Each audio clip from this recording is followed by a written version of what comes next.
Bonjour et bienvenue à tous sur VTTAE Découverte. Vous êtes peut-être tout nouveau dans le monde du VTTAE ou bien vous vous y intéressez et vous voulez vous y lancer mais vous êtes perdu dans cette nouvelle jungle.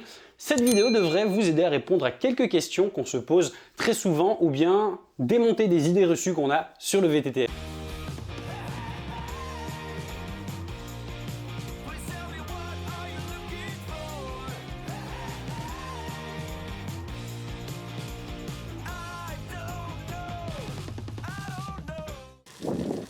Yep, alors je lâche l'info comme ça et vous en faites ce que vous voulez. C'est juste pour vous dire que VTTAE Découverte a désormais sa page Insta. Vous allez donc pouvoir me suivre dans tous mes trips VTT et van. En vrai, je vous ai dit faites comme vous voulez, mais abonnez-vous quand même, c'est mieux.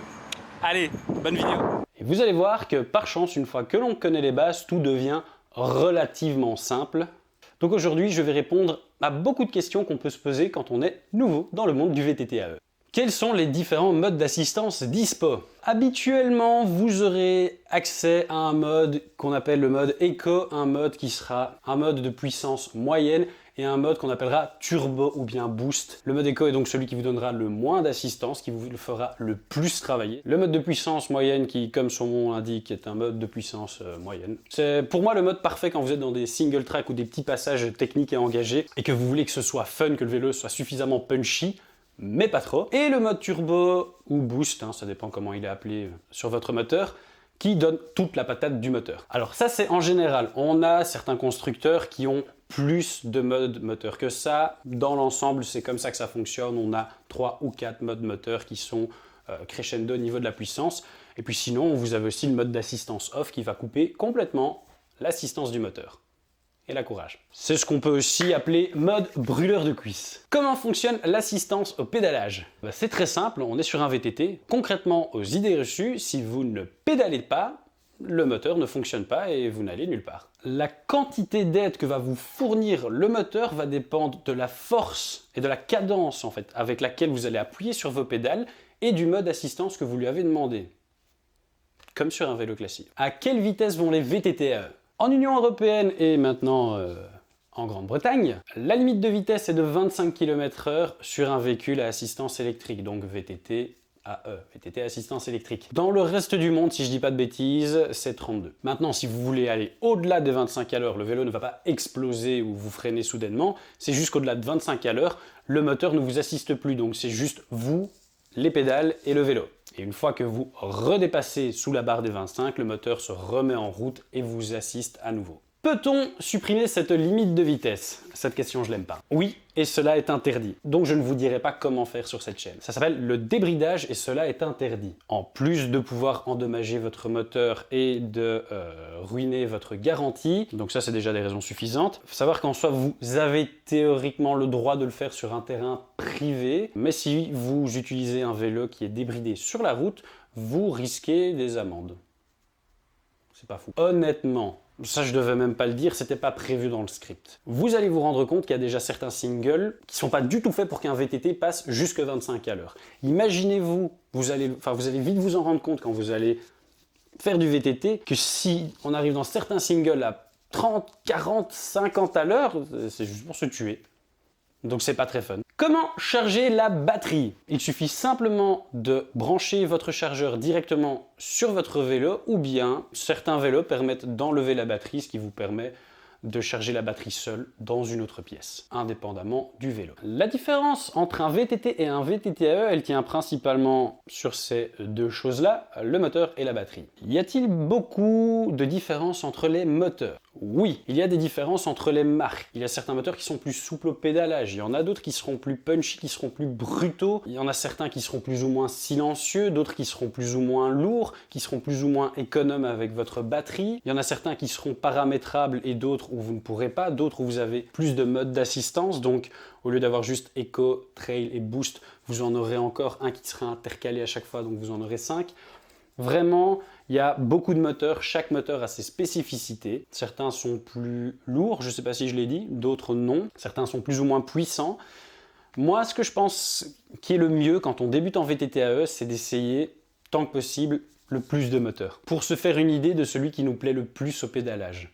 Pas juste prendre celui qui est sur internet le meilleur ou celui que un magazine a dit qu'il est bon. C'est pour ça que je ne vais pas vous dire prenez ce moteur parce que moi je l'adore. C'est mon ressenti à moi. Moteur dans la roue arrière ou sur le pédalier. Ce qu'on appelle aussi un up ou un mid-drive motor. Alors, dans le cas des VTT AE, je dis ça parce que je n'en sais rien du tout pour ce qui est des VTC AE, des e-gravel, des vélos de route électriques. Mais vraiment, dans le cas des VTT AE, je vous conseille vraiment de partir sur un moteur dans le pédalier, donc un mid-drive motor. On retrouve les moteurs à roue arrière sur les vélos entrée de gamme. J'ai pas dit que c'est moins bien, cela ne veut pas dire qu'ils sont moins bons, mais ce sont des moteurs qui pour moi sont plus adaptés justement au vélo taf ou à des petits trails tranquilles, pas à des conditions off-road. Donc c'est pas des moteurs qui sont moins bons, mais juste c'est pas adapté pour nous. C'est pour ça qu'on les retrouvera donc sur des vélos sur des VTT AE moins chers. Leur problème, c'est qu'en fait, ils vont venir alourdir la roue arrière, donc ça va avoir tendance à déséquilibrer votre vélo. Vous aurez beaucoup trop de poids à l'arrière. Et deuxième problème, cette roue arrière qui est plus lourde, elle aura plus d'inertie, ce sera moins facile à emmener quand vous serez dans des passages sinueux, quand vous serez en côte ou en descente. Votre vélo, il est plus suffisamment bien équilibré. Pour notre pratique, c'est pas idéal. C'est pour ça que le moteur dans le pédalier répond à vraiment toutes ces demandes qu'on a en VTT AE et que c'est mieux. Donc je vous le conseille vraiment. Comment comprendre la taille des batteries ? Alors, en général, sur un VTT AE, on retrouve des batteries qui vont de 500 à 725 watts. Il y en a qui font un peu moins, il y en a qui font un peu plus, mais vraiment, chez les plus gros constructeurs, c'est ça qu'on retrouve. Évidemment, plus grosse sera la batterie, plus vous aurez d'autonomie. Jusque-là, c'est logique. Il faut savoir aussi que certaines marques proposent des extenders, donc ce sont des petites additions que vous allez pouvoir mettre sur votre cadre ou à un autre endroit du vélo qui vont vous permettre de vous rajouter un peu plus de batterie et vous pouvez des fois aller jusqu'à doubler votre autonomie grâce à ça. Cependant, il y a beaucoup de vélos qui ne proposent pas justement cette feature de pouvoir intégrer une batterie au besoin sur votre cadre. Dans ces cas-là, ce que vous pouvez faire si la batterie que vous avez de base est trop juste, c'est de prendre une seconde batterie que vous allez mettre dans votre sac. C'est moins agréable, mais c'est toujours faisable. J'ai entendu parler de VTT AE qui étaient super légers. Et oui, ça existe depuis très peu de temps en fait, ça fait 1 an que le Specialized Turbolivo SL a lancé la mode des VTT AE dits light. Il y en a plusieurs qui sont sortis depuis, on a le Forestal qui sort bientôt, le Orbea Rise, il y a le Lapierre, je sais plus comment il s'appelle, qui est dans ce délire là aussi avec le moteur Fazua, et j'ai oublié les autres. Il y en a d'autres. Donc ça, ce sont les light. Et maintenant qu'il y a ceux-là, moi j'ai tendance à appeler donc les autres VTT AE soit des VTT AE normaux ou full power. Les VTT AE light sont plus légers, ils vont faire entre 17 et 19 kg. Pourquoi ? Parce qu'ils ont un moteur qui est plus petit, qui est moins puissant et une plus petite batterie. Cependant, plus petite batterie ne veut pas dire qu'avec ces vélos-là, vous n'allez par exemple faire que 20 km quand vos potes avec des VTT AE classiques en font 50. En fait, vu que votre moteur en lui-même est déjà plus petit, il délivre moins de puissance, mais il consomme moins. Donc vous avez plus ou moins, j'ai fait le test, vous avez plus ou moins la même autonomie, suivant vos jambes du jour aussi. Ce qu'il faut aussi savoir du coup, c'est que pour rouler à la même vitesse qu'un VTT AE classique avec un VTT AE light, vous allez devoir vous dépenser beaucoup plus. Je vais reprendre des chiffres de Specialized. Specialized vous dit que sur le Turbolivo, c'est vous 4 fois plus rapide. Le Livo SL, qui est la version light, Spe nous dit que c'est vous 2 fois plus rapide. Et pour un VTT AE classique, on va tourner aux alentours des 20 à 25 kg, suivant les gammes toujours. Jusqu'où peut-on aller avec ces batteries ? Eh bien, je suis désolé, mais je ne vais pas pouvoir vous donner une réponse précise. Alors, tout ça va dépendre de plein de facteurs. J'en ai noté toute une petite série pour ne pas les oublier. Votre poids, malheureusement, en plus vous êtes lourd, comme moi, au moins vous irez loin, ou au plus vous allez devoir pédaler fort, et au moins vous et votre ensemble serez léger, au plus vous irez loin, sans grande difficulté.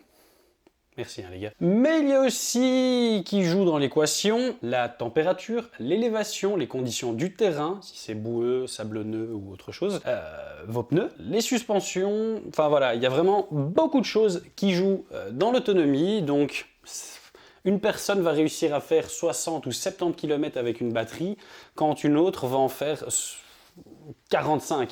En général, dites-vous qu'une batterie de 700 watts va vous permettre de très gros rides. Combien de temps tient la batterie avant d'avoir à être remplacée? Ah, ça, c'est une question intéressante. Les fabricants garantissent que les batteries peuvent aller jusque 1000 cycles. Attention, 1000 cycles ne veut pas dire 1000 recharges. Et attention, ça ne veut pas dire que votre batterie cessera de fonctionner au-delà des 1000 cycles. Ça veut juste dire qu'à partir de ce moment-là, elle ne sera plus aussi performante qu'au début. Donc vous verrez par exemple sur un même, il faut déjà y aller pour aller jusque là, mais sur un itinéraire que vous aviez l'habitude de faire quand elle était à son plein potentiel, elle se déchargera juste plus rapidement. Combien coûte une batterie supplémentaire ou de rechange? Eh bien là aussi, désolé, mais pas de réponse précise parce que ça dépend du moteur et donc de la batterie dont vous avez besoin et de sa capacité.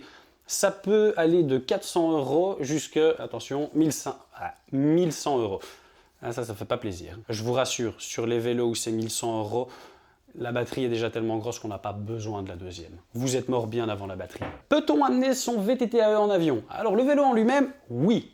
Il y a certaines compagnies qui ont encore un petit peu de mal avec le VTT-AE et qui vont vous dire oui mais monsieur il y a un moteur, vous pouvez pas. Mais si, vous pouvez. Ce que vous ne pouvez par contre pas faire, c'est de le faire voyager avec sa batterie. Dans ces cas-là, deux solutions. Le VTT-AE est en plein essor et il y en a de plus en plus, c'est de plus en plus populaire partout. Donc si vous allez en vacances dans un endroit qui est en plus populaire au niveau du VTT, vous avez de grandes chances de trouver sur place un endroit où vous allez pouvoir louer une batterie. Donc vous allez juste avoir à ramener votre vélo qui va voyager avec vous dans la soute de l'avion. Et sur place, vous louerez une batterie. Si vous n'avez malheureusement à cet endroit pas de possibilité de louer une batterie, vous pouvez toujours, c'est coûteux mais c'est faisable, la faire expédier sur votre lieu de vacances et rouler avec votre batterie, mais elle ne pourra pas prendre un vol commercial normal avec vous. Comment stocker sa batterie quand on ne roule pas pour plusieurs jours, semaines ou mois? Alors, si vous avez prévu de rider dans les prochains jours, attendez toujours une petite demi-heure après votre ride, juste le temps de laisser à la batterie, le temps de refroidir un petit peu. C'est toujours mieux pour sa durée de vie d'attendre une petite demi-heure après un ride. Et donc dans ces cas-là, vous pouvez recharger jusque 100%. Si vous savez que vous n'allez pas rider pendant quelques semaines, voire mois, pour la stocker et éviter de l'endommager, le mieux va être de la recharger, donc toujours une demi-heure après son premier ride au minimum, jusque 60 ou 70% et de la laisser stocker dans une pièce où elle sera aux alentours des 15 degrés. Si c'est un peu plus ou un peu moins, c'est pas grave. Mais on va éviter les grands froids et les grands de chaleur. Autre petite chose importante, une fois que la batterie a fini sa charge, pareil qu'après le ride, attendez toujours une petite demi-heure avant le ride pour qu'elle puisse redescendre en température avant d'aller rider. Est-ce qu'un moteur d'e-bike peut surchauffer? Non. Enfin si. Mais c'est compliqué. En fait, comme tout moteur, si vous lui demandez de fournir énormément de puissance pendant longtemps, oui, il va chauffer. Mais il y a des firmware à l'intérieur de nos bikes qui feront que bien avant que vous puissiez endommager à cause d'une surchauffe votre moteur, le vélo va tout couper. Et ensuite, vous aurez un code erreur qui vous dira que ça a chauffé ou enfin autre chose, mais vous serez averti. Donc, vous, en théorie, ne pourrez pas aller jusqu'à claquer votre moteur parce qu'il a eu trop chaud. Ça m'est jamais arrivé, donc je peux pas vous dire, mais en théorie c'est comme ça. Maintenant, passons à la maintenance. Est-ce que les VTT-AE sont plus chers à entretenir? Il y a des choses qui coûteront plus cher. Alors, basiquement, ça reste un VTT, mais étant donné que vous allez donner plus de force, votre transmission, elle va s'user plus rapidement. Je pense par exemple à votre chaîne et à votre cassette, qui, oui, vont s'user un peu plus rapidement que sur un VTT normal. Votre pneu arrière aussi. Le vélo est plus lourd et il a aussi plus de contraintes, vu qu'il y a plus de puissance qui passe à des endroits où un VTT classique passerait vraiment tout doux. Donc il va s'user un peu plus vite que sur un VTT musculaire. Des astuces ou précautions pour laver un VTT-AE? Oui! Et pour ça, pour que vous ayez tout en détail, j'ai sorti une vidéo il y a quelques semaines qui parle de comment je lave mon bike électrique et toutes les précautions que je prends pour qu'il n'y ait aucun souci. Et je n'ai jamais eu aucun souci, j'en suis déjà à 4 vélos électriques à mon actif.